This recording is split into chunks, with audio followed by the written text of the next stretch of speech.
बंद कमरों में भी इतनी धूल कैसे आ जाती है? कहीं इस धूल का कारण आपकी खुद की स्किन तो नहीं? वीडियो में जानेंगे आप। और कुछ ऐसे देश जहां कर्मचारियों को करना होता है हफ्ते में बस 4 दिन काम। पर ये देश कौन से हैं? और एक ऐसा बच्चा जिसने ऑनलाइन गेम में मारे गए चाकू का बदला रियल लाइफ में चाकू मार कर लिया। और ज्यादा गर्मियों में दिमाग के लिए जल्दी और सही डिसीजन लेना कठिन कैसे हो सकता है? और हर तरफ तारीफ बटोरने वाले जापान ने कर दिया है एक ऐसा काम जिसके कारण उसकी हर जगह आलोचना हो रही है। पर ये अजीब काम क्या है? और भारत के पड़ोसी देश में लगने वाला है एक ऐसा बाजार जहां खुलेआम दुल्हन मिलती है। नंबर 90। घरों में मौजूद धूल को देखकर आपने कभी न कभी ये तो जरूर सोचा होगा कि दीवारों के अंदर इतनी सारी धूल कैसे आ जाती है। वेल दोस्तों, आपको जानकर हैरानी होगी कि आपके घरों में जो धूल मौजूद होती है उसमें से 50% धूल बाहर से नहीं आती है। एंड इवन ये धूल भी नहीं होती बल्कि ये इंसानों के स्किन सेल्स होते हैं। यानी आपके कमरे में जो धूल कण जमा होते हैं उसमें से लगभग 50% धूल कण आपकी अपनी स्किन होती है। आपको बता दें कि ह्यूमन बॉडी से प्रति घंटे लगभग 200 मिलियन स्किन सेल्स डेड होकर गिर जाते हैं और फिर बॉडी से अलग होने पर यही डेड सेल्स धूल बनकर घरों में जमा हो जाते हैं। नंबर 80। अपने देश में जिस इंसान के पास ड्राइविंग लाइसेंस हो तो फिर वो जब चाहे तब टैक्सी ड्राइवर बन सकता है, लेकिन लंदन में ऐसा नहीं होता। लंदन में टैक्सी ड्राइवर बनने के लिए लोगों को बेहद मुश्किल टेस्ट पास करना होता है, तब जाकर वो टैक्सी ड्राइवर बन सकते हैं। टैक्सी ड्राइवर बनने से पहले लोगों को 320 रूट्स, 25,000 स्ट्रीट्स और 20,000 लैंडमार्क्स एंड फेमस प्लेसेस को याद करना पड़ता है। इसके बाद लोगों को टेस्ट देना पड़ता है जिससे कि उनकी नॉलेज का पता लगता है। इस टेस्ट को पास करने के बाद ही लोगों को टैक्सी ड्राइवर बनने का लाइसेंस मिलता है। आपको जानकर हैरानी होगी कि इस पूरे प्रोसेस में 4 साल तक का समय लग जाता है। इसी कमाल के फैक्ट पर प्लीज वीडियो को लाइक कर दीजिए। नंबर 70। ट्रैफिक सिग्नल पर रुकना किसी को भी पसंद नहीं होता, लेकिन फिर भी मजबूरन हमें रेड लाइट पर रुकना पड़ता है। आपको जानकर हैरानी होगी कि एक इंसान अपनी पूरी जिंदगी का लगभग 6 महीने का समय ट्रैफिक सिग्नल पर रुककर रेड लाइट के ग्रीन होने के इंतजार में ही बिता देता है, यानी कि जिंदगी के 6 महीने बर्बाद। नंबर 60। पिछली वीडियो में हमने आपको बताया था कि ह्यूमन ब्रेन इतनी इलेक्ट्रिसिटी प्रोड्यूस करता है कि उससे एक बल्ब जलाया जा सकता है। वेल दोस्तों, आज मुझे ह्यूमन बॉडी के बारे में एक और इंटरेस्टिंग फैक्ट जानने को मिला, और वो फैक्ट ये है कि ह्यूमन बॉडी इलेक्ट्रिसिटी प्रोड्यूस करने के साथ ही लाइट भी प्रोड्यूस करती है। हालांकि ह्यूमन बॉडी से निकलने वाली ये लाइट्स इतनी कमजोर होती है कि इसे आंखों से भी देखा नहीं जा सकता। वैज्ञानिकों के मुताबिक बायोकेमिकल रिएक्शंस की वजह से ह्यूमन बॉडी से लाइट्स निकलती है। इंसानों के अलावा अदर लिविंग बीइंग्स के शरीर से भी टिनी अमाउंट में लाइट्स निकलती हैं। अब दोस्तों, आपके लिए एक पहेली है। इस तस्वीर को ध्यान से देखिए और पहचानिए कि ये तस्वीर किस हीरोइन की है। नंबर 50। जैसे हम इंसान राइट हैंडेड और लेफ्ट हैंडेड होते हैं, वैसे ही बिल्ली भी राइट पाउड और लेफ्ट पाउड होती है। हालांकि बिल्ली के बारे में खास बात यह है कि इनका राइट पाउड और लेफ्ट पाउड होना नेचुरल नहीं बल्कि जेंडर पर आधारित होता है। Female cats right pawed and male cats left pawed होते हैं, यानी कि फीमेल बिल्ली अपने कामों के लिए दाएं पंजे का ज्यादा उपयोग करती है, तो वहीं मेल बिल्ली बाएं पंजे से अपना ज्यादातर काम करते हैं। नंबर 40। अब तक तो पबजी एंड फ्री फायर जैसे गेम्स में बच्चों के द्वारा पैसे लुटाए जाने की खबरें ही आ रही थी, लेकिन अब इन गेम्स की वजह से हत्याएं भी होने लगी है। In a most shocking incident, Lucknow के 16 साल के एक लड़के ने गोली मारकर अपनी मां की हत्या कर दी। पता है क्यों? क्योंकि उस लड़के की मां ने उसे पबजी खेलने से रोकने की कोशिश की थी। इस बात से वो लड़का इतना नाराज हुआ कि पबजी का प्यार मां के प्यार पर भारी पड़ गया और उसने अपने ही हाथों से अपनी जन्ने की जान ले ली। घटना के बाद उसने लाश को 3 दिनों तक घर में ही छुपाए रखा और छोटी बहन को धमकाकर अलग कमरे में बंद कर दिया। 3 दिनों बाद जब लाश से काफी ज्यादा बदबू आने लगी, तब उस लड़के ने कोलकाता में रह रहे अपने आर्मी ऑफिसर पिता को कॉल करके बिजली मिस्त्री के द्वारा मां की हत्या करने की बात बताई। आर्मी ऑफिसर ने पुलिस को इस बारे में सूचना दी और फिर 2 घंटे के भीतर ही पुलिस ने सारे मामले को सुलझाकर लड़के से सच उगलवा लिया। नंबर 30। दुनिया में कई ऐसी घटनाएं होती रहती हैं जिसे देखकर इंसानियत पर फिर से भरोसा जाग उठता है। ऐसी एक घटना वर्ष 2011 में अमेरिका के हॉवर्ड स्निट्जर नाम के 54 साल के एक शख्स को ग्रोसरी स्टोर में ही हार्ट अटैक आ गया। हॉवर्ड बेहोश होकर तुरंत जमीन पर गिर पड़े, जिसके बाद वहां मौजूद लोगों ने उन्हें सीपीआर देना शुरू किया। ग्रोसरी स्टोर में मौजूद लगभग 20 लोग बारी बारी से हॉवर्ड को 96 मिनट तक सीपीआर देते रहे। 96 मिनट बाद जब वहां एम्बुलेंस पहुंची तो तब हॉवर्ड को हॉस्पिटल ले जाया गया एंड थैंकफुली उन 20 लोगों की वजह से हॉवर्ड की जान बच गई।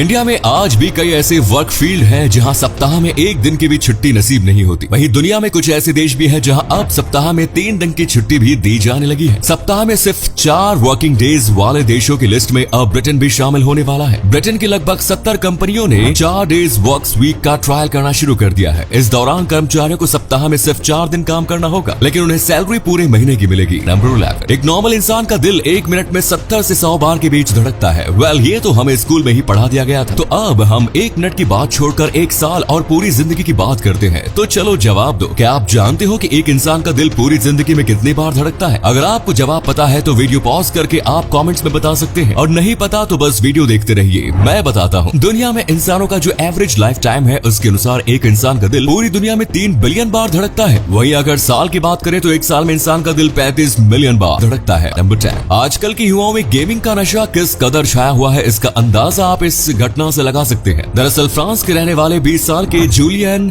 बारियोक्स स्पेंट को काउंटर स्ट्राइक वीडियो गेम में एक दूसरे लड़के ने चाकू मारकर हरा दिया। अपने इस हार से जूलियन इतना बौखला गया कि उसने गेम में खुद को चाकू मारने वाले लड़के को रियल लाइफ में ढूंढ निकाला। इस काम में उसे 6 महीने लग गए। गेम में खुद को चाकू मारने वाले लड़के को ढूंढने के बाद उसने गेम का बदला लेने के लिए रियल में उस लड़के को चाकू मार दिया, लेकिन फॉर्चुनेटली घटना में उस लड़के की जान बच गई। नंबर 9, पुराने जमाने में जब कोई व्यक्ति राज्य के खिलाफ कोई काम करता था तो तब उसका देश निकाला हो जाता था। पुराने जमाने में इस कानून को हाल ही में ब्रिटेन के एक 14 साल के लड़के पर लागू किया गया है। वेस्ट मर्जिया के रहने वाले कैलन एवांस नाम के इस लड़के का शहर निकाला हो गया है, यानी इस लड़के को पूरे वेस्ट मर्जिया शहर में प्रतिबंधित कर दिया गया है और अब ये लड़का उस शहर में नहीं रह सकता। दरअसल अदालत को इतना कड़ा फैसला इसलिए लेना पड़ा क्योंकि खेलने कूदने की उम्र में ही इस लड़के ने शहर भर के लोगों की नाक में दम करके रखा था। लूटपाट से लेकर धोखाधड़ी और लोगों को धमकी देने तक इसने इस छोटी सी उम्र में ये सारे काम कर डाले। नंबर 8, अगर आप शादीशुदा होने के बावजूद सोशल मीडिया पर किसी अननोन लड़की से बात करते हैं तो अब आप सावधान हो जाइए, वरना आपका भी वही हाल हो सकता है जो इंदौर के एक शख्स का हुआ। ये शादीशुदा शख्स फेसबुक पर एक अननोन लड़की से काफी मीठी मीठी बातें किया करता था। प्यार के दावे करते हुए लड़के ने लड़की को ओयो में भी बुलाने की कोशिश की एंड इवन उसने उस लड़की से शादी करने का भी वादा किया। एंड यू नो वो लड़की कौन थी? वेल, वो लड़की उस शख्स की अपनी पत्नी ही थी। जब इस महिला को अपने पति के कैरेक्टर पर शक हुआ तो तभी उसने फेक अकाउंट बनाकर अपने पति की ईमानदारी को परखना शुरू किया। नंबर 7, दुनिया में कब किस चीज की कीमत लाखों और करोड़ों में पहुंच जाए कुछ कहा नहीं जा सकता। अभी हाल ही में Johnny Depp and Amber Heard के बीच चल रहे केस की चर्चा पूरी दुनिया में थी। इस केस के ट्रायल के दौरान इन दोनों ने जो ट्रायल रिस्ट बैंड बांधा था वो बैंड अब एक वेबसाइट पर 3.8 लाख रुपए में सेल के लिए अवेलेबल है। एक मामूली से रिस्ट बैंड के लिए इतनी ज्यादा कीमत, अनबिलीवेबल।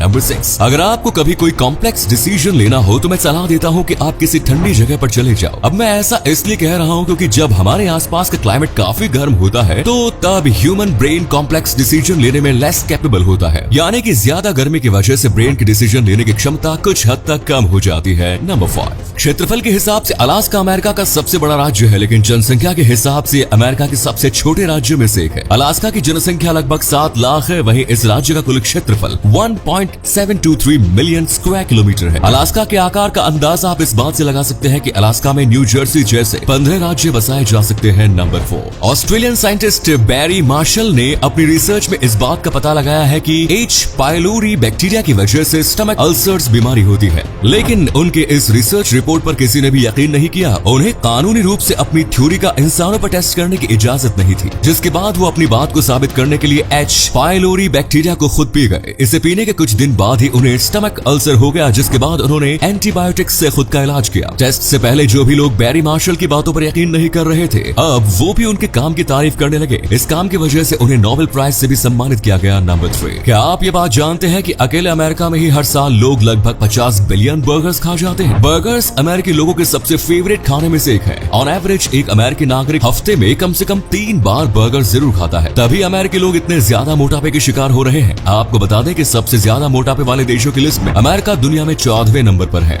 नंबर 2, वैसे तो जापान हमेशा मस्त काम करते रहता है जिसकी पूरी दुनिया तारीफ करती है, लेकिन इस बार जापान ने एक ऐसा काम कर दिया जिस वजह से पूरी दुनिया में इसकी आलोचना की जा रही है। जापान की सरकार ने रेडियो एक्टिव वाटर को समुद्र में छोड़ने की इजाजत दे दी। ये radio active water Fukushima Daiichi nuclear power plant का है। इस खतरनाक पानी को साल 2023 में समंदर में छोड़े जाने की योजना है। अगर ऐसा हो जाता है तो फिर समंदर के उस इलाके में मरीन लाइफ काफी ज्यादा प्रभावित हो सकती है और हजारों समुद्री जीव मारे जा सकते हैं। इसी वजह से जापान के इस फैसले का पूरी दुनिया में विरोध हो रहा है। नंबर 1, चीन के शंघाई शहर के पीपल्स स्क्वायर के पीपल्स पार्क में कई सालों से एक अनोखा शादी बाजार लगता है। इस बाजार में शादी का सामान नहीं बल्कि रिश्ते उपलब्ध कराए जाते हैं। एक चीनी वेबसाइट के अनुसार ये बाजार यहाँ लगभग साल 2005 हाथ से लग रहा है। हर वीकेंड में शनिवार के दिन इस बाजार का आयोजन होता है। कड़कड़ाती ठंड हो, बारिश हो या गर्मी, किसी भी स्थिति में ये बाजार ना लगा हो, ऐसा कम ही मौकों पर देखा गया है। इस बाजार में लोग सड़क किनारे कागज की शीट पर चीनी भाषाओं में, विशेष रूप से मैंड्रीन में विवाह योग्य लड़के लड़कियों के बायोडेटा लेकर बैठे रहते हैं। इसमें लड़के या लड़के की उम्र, सालाना तनख्वाह, पढ़ाई लिखाई का ब्यौरा, जन्मदिन और ज़ोडिएक साइन वगैरह लिखे होते हैं। विवाह योग्य लोगों के माता पिता या दादा दादी आदि आपस में इन बायोडेटा को बदल देते हैं या फिर बाजार में आने वाले दूसरे लोगों को दे देते हैं। कुछ लोगों का मानना है कि इस बाजार में बढ़ती भीड़ ही एक बड़ी वजह चीन में सेक्स रेशियो का असंतुलन भी है, जहां लड़कों की तादाद लड़कियों से कहीं ज्यादा है। तो ये थे कुछ अमेजिंग फैक्ट्स। वीडियो को शेयर जरूर करें दोस्तों, ताकि आपके दोस्त और जानने वाले भी जान सके कि आप कितने नॉलेजेबल वीडियोस देखते हैं। धन्यवाद।